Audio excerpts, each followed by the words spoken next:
We've all heard the advice from several gurus online saying that the average multi-millionaire has got 7 streams of income at least, and that if you really want to become wealthy, you've got to actually diversify your income streams, and that mainly includes you starting a side hustle. And so in 2022, August of 2022, I started my first side hustle, and these are the 7 side hustle mistakes that you may want to know in order to address them and avoid them altogether, and then steer yourself subsequently towards the attainment of whatever financial goal that you have for yourself. And so if you're new here, my name is Nana. I hold a master's degree in business finance, and on this channel we discuss everything personal finance and personal development. And so without further ado, let's just dive straight into it. But before we go into it, there's one thing that you need to know. Before you start a side hustle, you need to convince yourself and then try as much as possible to come up with a definite chief aim or a purpose as to why you really want to start a side hustle.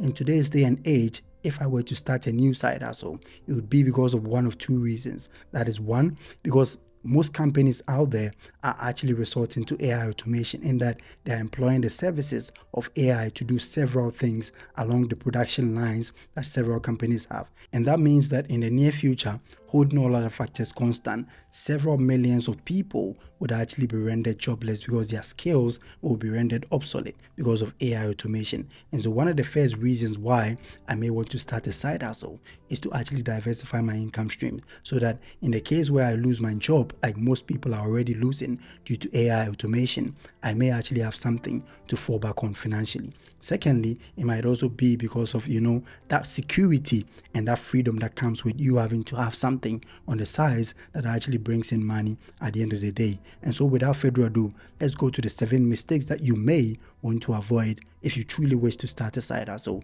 in 2025, 2026 and beyond. And so the first thing that you really want to do is to avoid underestimating your startup and your running cost. Now, according to research, most companies actually fail in their first year simply because they underestimate their startup, but more importantly, their running cost. So you need to sit down first of all and do 2 things. 1, research and then try as much as possible to know how much it would actually cost you to start, but more importantly, keep your side hustle running. Secondly, what you want to do is to try as much as possible and then save up before you actually roll out the plan to start your side hustle, because subsequently it becomes much more probable for you to actually run out of cash down the line, especially in the first year.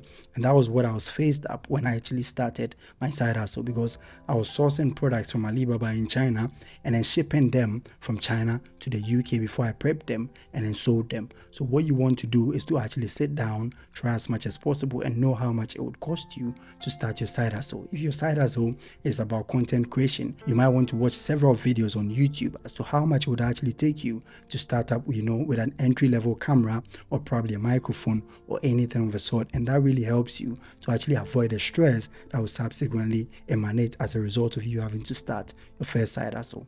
This brings us to the second mistake why so many side hustles fail, and that is building something that nobody actually wants.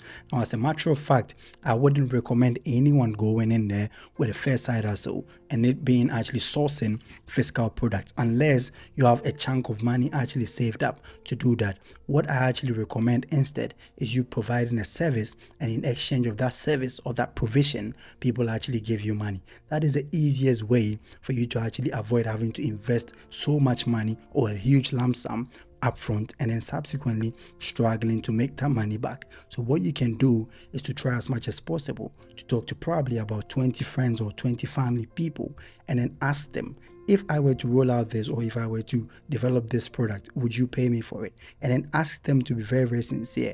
Or probably you can even do a dummy and then list it, or probably just upload it to your social media handles and then see if people would patronize. That would actually prevent you having to invest so much money and then subsequently finding out that no one actually needs the product or the service that you actually thought might actually sell if you were to start a first side hustle and you were to center that side hustle around that central idea. This brings us to the third mistake that people make when starting side hustle, and that is they skip market research. So market research is one of the basics of starting a side hustle, and that is a purpose or something that would inform you as to what product or service to provide for your client. So what you have to do simply is to sit down and then ask yourself a couple of questions. What is my product actually going to look like? What problem is it going to solve? And then more importantly, what are the demographics of the people that are going to patronize that product or that service? And so if you're able to define these things, then it helps you to actually come up with a viable product will subsequently deliver value to people, and in exchange of that value, people would give you money. And so there are several recommendations out there. You can actually read books, you can listen to podcasts, or you can follow even content creators like Alex Hormozi. Alex has done in excess of $1 billion in sales, and he teaches so many things about side hustles and about business. You can equally actually follow the Diary of a CEO. They actually discuss several business strategies out there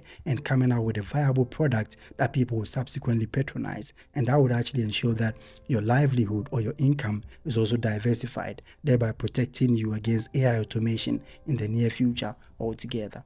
This brings us to the fourth mistake that people make when starting a side hustle, and that is they do not have any marketing or customer acquisition strategy. So in this day and age, it is becoming increasingly much more easier for you to promote things online. You can actually get AI to come up with videos that can help you to promote your product and then just upload them to your social media handles, and that can really help. And so over time, it is becoming less and less cost intensive when it comes to running promotions and ads in order to get clients to patronize your services and your goods altogether. And so that is one way that you can actually go about it.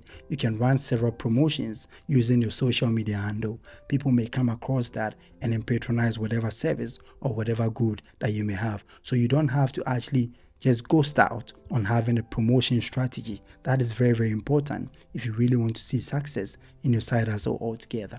This brings us to the fifth mistake that people make when starting side hustles, and that is they scale too fast even when their products are not so stable. So one of the key things that you need to know is that you really need to try as much as possible and then keep it slow but steady. Try not to get engaged or dragged out to actually trying several products all at the same time. Try and then test out products slowly and marginally over time. And then if you're able to see success, try as much as possible and then reinvest in the products or the services that are really selling, and that would ensure that you actually increase your incomes and then actually slow down your outflows, and that would help you to become successful altogether, because the ultimate goal of you actually starting the side hustle is to make money.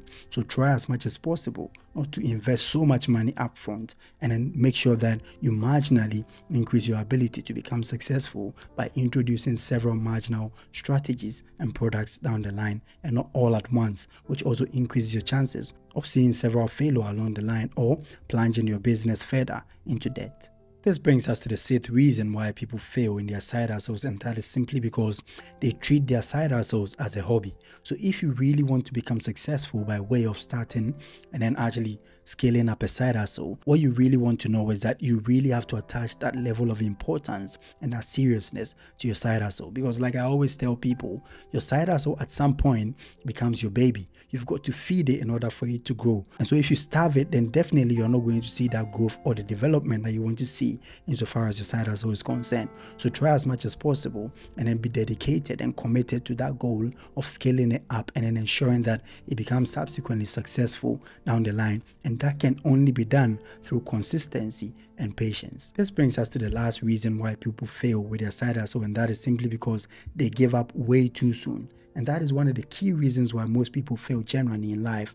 And so according to research, only 8% of people who set resolutions or set goals eventually become successful. And so in this case, if you actually want to start a side hustle and to become successful, then you need to do what the 8% of people who become successful are doing. And that includes you having to stick around long enough in order to see the benefits of whatever inputs that you've made down the line. And so if you found value with this video, kindly smash the like button and then consider subscribing, because I'll be shooting several videos down the line on personal development and personal finance altogether. Thank you for spending time with us, and see you in the next video.